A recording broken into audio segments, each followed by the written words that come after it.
Hi, I'm Jared Bernstein, host of jaredbernsteinblog.com, and I'm here today with our Vice President of Communications, Michelle Bazie, and we're here to talk about today's jobs report. We got the data this morning from the Bureau of Labor Statistics on the March employment report. So, Michelle, take it away.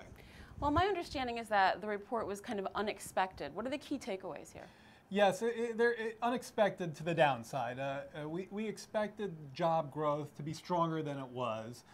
The unemployment rate did tick down a touch from 8.3 to 8.2%, but even that is kind of elusive because it didn't go down because more people got jobs. It went down because people left the labor market.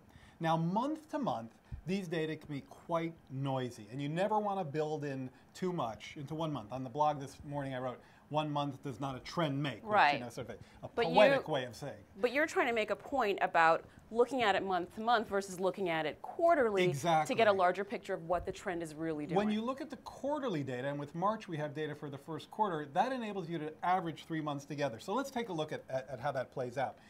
This is just a bar chart of monthly job changes. So here you have 120,000 jobs, which is what we added on net in March, and you can see the deceleration. In the last 3 months, we were adding around 250,000 jobs per month. So you see that real decline, real dip. Now, if you then smooth out some of the monthly bips and bops, and you look at the quarters, you get a very different picture. This shows the average monthly job growth over each quarter. So in a couple of quarters ago, in the third quarter of 2011, so kind of towards the second half of last year, we added around 100,000 per month. Then in the next quarter, we were getting close to 150,000 per month. You see a real step function with the first quarter of this year, 2012 Q1, first quarter of this year, including these March data we were just talking about.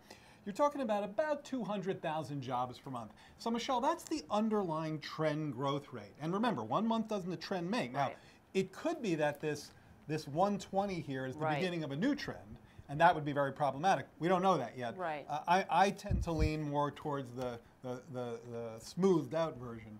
So you mentioned before, looking back at the monthly data, this little dip could be, a function of bips and bops. What sort of bop could be, at the kernel of this? So the specific bip or bop, I'm not sure which one it was, that I'm thinking of has to do with a seasonality. So this gets down into the weeds, but it's actually pretty important. I just learned that I knew it had been a warm winter. I just learned that it was the fourth warmest winter on record, going back like a century or something that we just came through. That changes hiring patterns, and the way it changes hiring patterns is take a retailer, because actually one of the reasons we had this disappointing number today is retail shed about 35,000 jobs. A retailer hires a lot of people in the holiday season, lays off a lot. More people are shopping. They need more people are shopping. Then come January, they lay a ton of people off, February and so on, start hiring back in the spring. Well, because the winter was so mild, some of that spring hiring actually took place earlier in January and in February. So those numbers, once you adjust for seasonality, were inflated a bit.